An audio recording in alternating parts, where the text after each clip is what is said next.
Let's go ahead and go through the solution to the fourth of the practice questions from lesson 13. And this involves the admission of a new partner. So again, we have the ABC partnership with the capital balances indicated. A, B, and C share profits and losses in a 5 to 3 to 2 ratio. And D wants to enter the partnership under a number of different scenarios.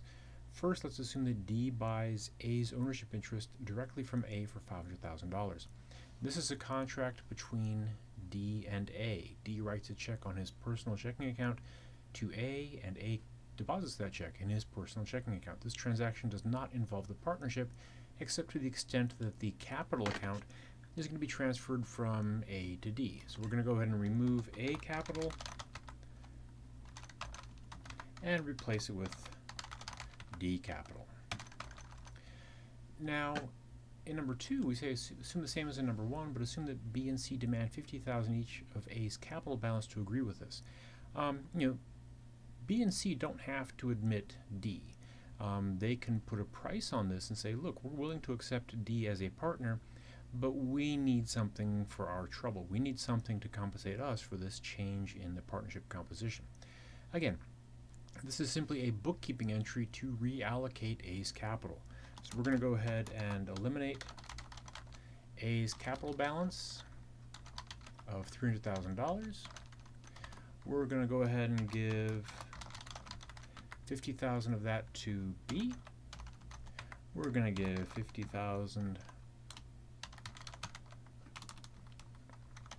of that to C, and D gets the remainder. Okay, simple enough. Part 3, assume D pays $300,000 to the partnership for a 10% ownership interest, and we need to record D's interest under first the bonus method and then second the goodwill method. Okay, the first thing we have to decide is D getting in at a premium or at a discount? Let me get this on a fresh page here. So the first question is is D paying a premium to get in, or is D getting in at a discount?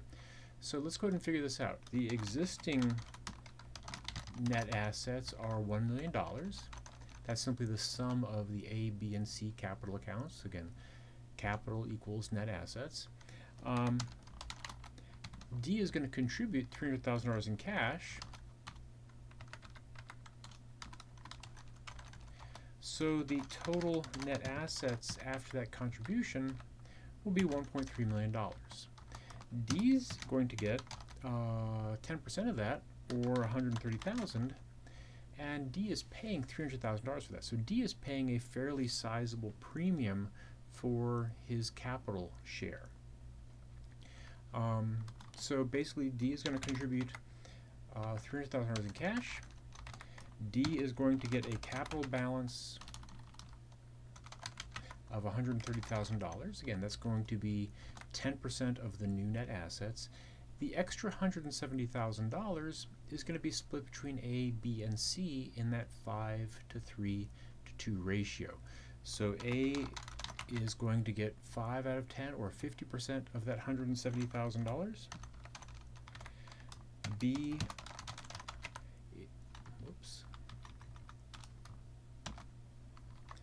is going to get 30% of that $170,000, and C is going to get 20%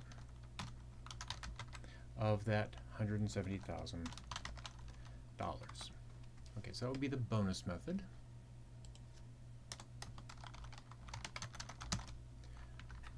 Under the goodwill method, we're going to go ahead and sometimes this is referred to as the asset revaluation method.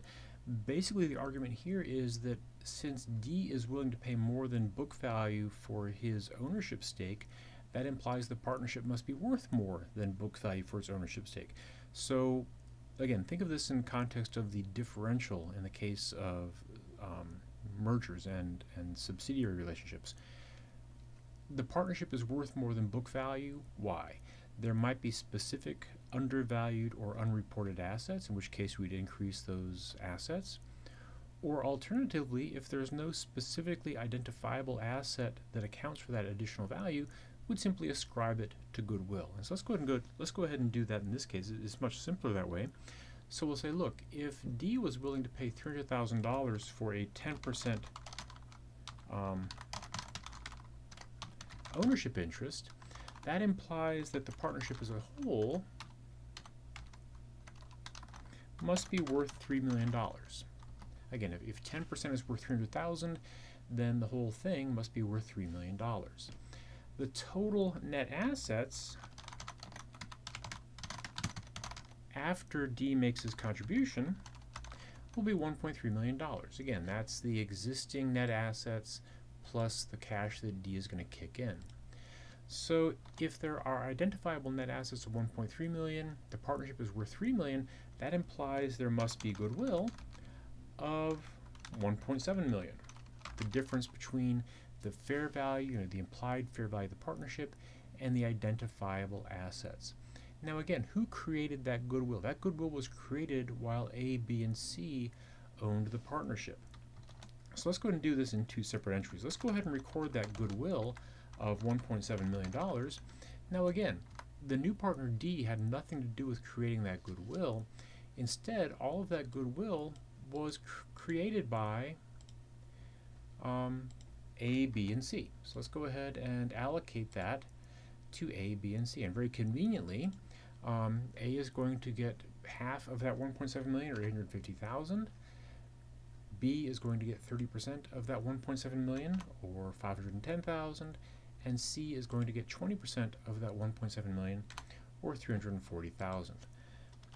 Once we do that, we can go ahead and record the cash contribution that D is making, and that becomes D's capital balance. So again, D has a capital balance of $300,000, which equals 10% of the total net assets of $3 million. Again, the net assets rose because we added $1.7 million in goodwill. Okay, finally, same thing as before, D is going to pay $300,000 to the partnership, but now D is going to get a 40% ownership interest. Record D's interest under the bonus method and the goodwill method. So again, let's go ahead and first determine whether D is getting in at a discount or a premium. The existing net assets are $1 million. D's cash contribution, $300,000. Total net assets, $1.3 million. D's share of that is going to be 40%, or $520,000. So D is paying $300,000 for a $520,000 capital balance. So there's a $220,000 discount. Again, that $520,000, that's D's share, 40% of $1.3 million. Okay, so again, first we're going to do the bonus method, which is very easy to do. Say, look, D is going to go ahead and contribute $300,000 in cash. D is going to get a capital balance of $520,000. That $220,000 discount is going to come out of A, B, and C's capital accounts in a 50-30-20 ratio. So A is going to bear 50% of that $220,000 bonus. B is going to bear 30% of that $220,000 bonus. And C is going to bear 20% of that $220,000 bonus. Under the goodwill method, again, we're going to be looking at the implied firm value again, but now we're going to be measuring the implied firm value based on the old partner's capital balances and capital share. So implied firm value based on old partner's capital. So the implied firm value, the old partners have a capital balances of $1 million, and after D comes in, D is going to get 40%, the old partners are going to be left with 60%. So the implied firm value is going to be $1,666,000. 667. Let's just round it off.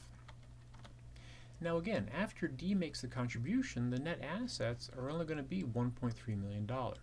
So the assumption is that D is bringing along some sort of special, intangible, wonderful attributes that are going to elevate the firm's value from the $1.3 million of existing assets up to $1,666,667. So that additional value of $366,667 is going to be goodwill that's being created or brought, or I guess created, by partner D. So partner D contributes cash of $300,000. We go ahead and create goodwill of $366,667, and D gets a capital balance of $666,667.